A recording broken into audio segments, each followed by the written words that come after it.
Welcome to my channel. ಉತ್ತರ Karnataka recipe ನೋಡಕತ್ತಂತ ಎಲ್ಲ ನನ್ನ ಅಕ್ಕ ತಂಗಿಯರಿಗೂ ನಿಮ್ಮ ಮನೆ ಮಗಳಾದ ಲಕ್ಷ್ಮಿ ಆರ್ ಮಾಡುವ ನಮಸ್ಕಾರಗಳು ಫ್ರೆಂಡ್ಸ್. ಇವತ್ತಿನ ರೆಸಿಪಿ ಏನು ತೊಗೊಂಬಂದಿನಿ ಅಂದ್ರೆ ನಾನು ಆರೋಗ್ಯಕರವಾದ ಪಾಲಕ್ ಸೊಪ್ಪಿನ ರೆಸಿಪಿ ಕೊಡ್ತೀನಿ, ನೋಡ್ಕೊಂಬನ್ನಿ. ಇದಕ್ಕೆ ಬೇಕಾಗಿರೋ ಇಂಗ್ರೀಡಿಯೆಂಟ್ಸು: ಒಂದು ಈರುಳ್ಳಿ, ಒಂದೆರಡು ಮೆಣಸಿಕಾಯಿ ಕಟ್ ಮಾಡೀನಿ, ಆಮೇಲೆ ಪಾಲಕ್, ಆಮೇಲೆ ಟೊಮೊಟೊ. ಬನ್ನಿ ಇದು ಇವಾಗ ಒಂದು ಸ್ವಲ್ಪ ಹೊತ್ತು ಬೇಯಿಸ್ಕೊಂಡು ಬರೋಣ, ಕುದಿಸ್ಕೊಂಡು ಬನ್ನಿ. ನೀರ್ಕಾಯಿ ಇರ್ತೀನಿ. ಈಗ ನಾವು ಇದ್ರೊಳಗೆ ಪಾಲಕ್ ಸೊಪ್ಪು ಹಾಕಿ ಒಂದು ಸ್ವಲ್ಪ ಹೊತ್ತು ಕುದಿಸ್ಕೊಳ್ಳೋಣ. ಹಾಗೇನು ಹಾಕ್ಬೋದು, ನಾನು ಹೆರ್ಚಿಟ್ಕೊಂಡಿನಿ, ಹಾಗಾಗಿ ಹೆರ್ಚಿ ತೊಗೊಳ್ಬೋದು, ಹಾಗೇನು ಹಾಕ್ಬೋದು. ನೀರಿನೆಂದು ತಕ್ಕೊಂಡು ನೋಡ್ರಿ. ಇವಾಗ ರುಬ್ಕೊಂಡು ಬರೋಣ ಬನ್ನಿ. ಆರಿದ್ನೆ ಇವಾಗ ನೋಡಿ ರುಬ್ಕೊಂಡು ಬರೋಣ. 2-3 ಚಮಚ ಎಣ್ಣೆ ಹಾಕಿದ್ದೀನಿ. ಇವಾಗ ಒಗ್ಗರಣೆ ಮಾಡ್ಕೋಣ. ಸಾಸಿವೆ ಹಾಕಿದ್ದೀನಿ ನೋಡಿ. ಈರುಳ್ಳಿ ಹಾಕೋಣ, ಹಾಗೆ ಒಂದೆರಡು ಮೆಣಸಿನ್ಕಾಯಿ ಹಾಕೋಣ. ಬ್ರೌನ್ ಕಲರ್ ಬರೋವರೆಗೂ ಫ್ರೈ ಆದವಲ್ಲ. ಇವಾಗ ಟೊಮೆಟೊ ಹಾಕೋಣ.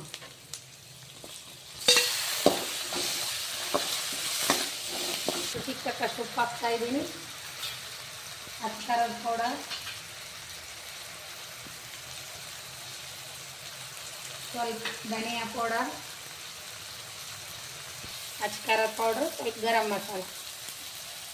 ಮಸ್ತಾಗಿ ರೆಡಿ ಆಯ್ತಲ್ಲ. ಇವಾಗ ನಾವು ರುಬ್ಬಿರುವಂಥ ಪಾಲಕ್ ಗ್ರೇವಿ ಹಾಕೋಣ. ಪಾಲಕ್ ಹಾಕೋಣ.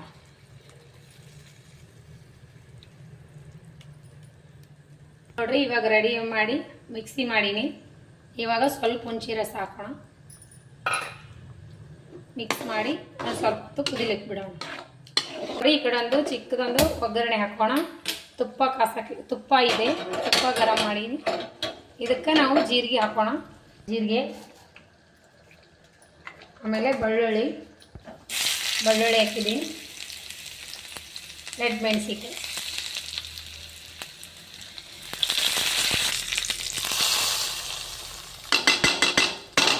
ರೆಡಿ ಆಯಿತು.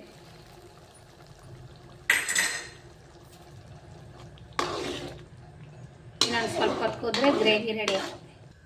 ನೋಡಿ ರೆಡಿ ಆಯಿತು. ಇವಾಗ ನೋಡ್ರಿ ರೆಡಿ ಆಯಿತು. ಫೈನಲ್ ಆಗಿ ಪಾಲಕ್ ಗ್ರೇವಿ ಮಸ್ತಾಗಿ ರೆಡಿ ಆಗಿದೆ.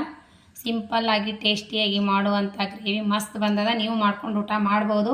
ನಿಮಗೇನಾರ ಇಷ್ಟ ಆಗಿತ್ತು ಅಂದ್ರೆ ಲೈಕ್ ಮಾಡಿರಿ, ಶೇರ್ ಮಾಡಿರಿ, ಸಬ್ಸ್ಕ್ರೈಬ್ ಆಗಿರಿ. ಇನ್ನು ಯಾರೆಲ್ಲ ಸಬ್ಸ್ಕ್ರೈಬ್ ಆಗಿಲ್ಲ ಪಕ್ಕದಲ್ಲೇ ಇರೋ ಹಾಲನ್ನು ಬೆಲ್ ಬಟನ್ ಪ್ರೆಸ್ ಮಾಡಿರಿ, ನೀವು ಸಬ್ಸ್ಕ್ರೈಬ್ ಆಗ್ತೀರಿ.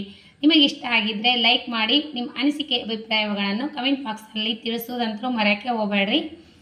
ರೆಸಿಪಿ ಮಾತ್ರ ಸೂಪರ್ ಪಾಲಕ್ ರೆಸಿಪಿ. ಈ ರೀತಿ ಒಂದ್ಸರಿ ಮಾಡ್ಕೊಂಡು ಊಟ ಮಾಡಿರಿ, ಇಷ್ಟ ಆಗುತ್ತೆ. ಬರ್ರಿ ಟೇಸ್ಟ್ ಮಾಡೋಣ. ಪಾಲಕ್ ಗ್ರೇವಿ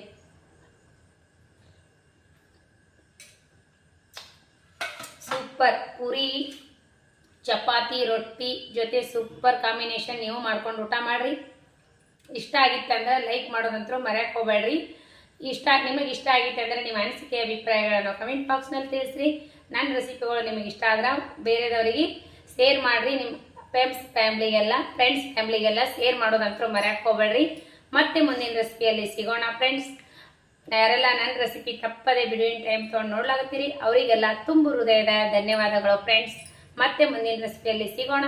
ನಮಸ್ಕಾರ, ಬಾಯ್.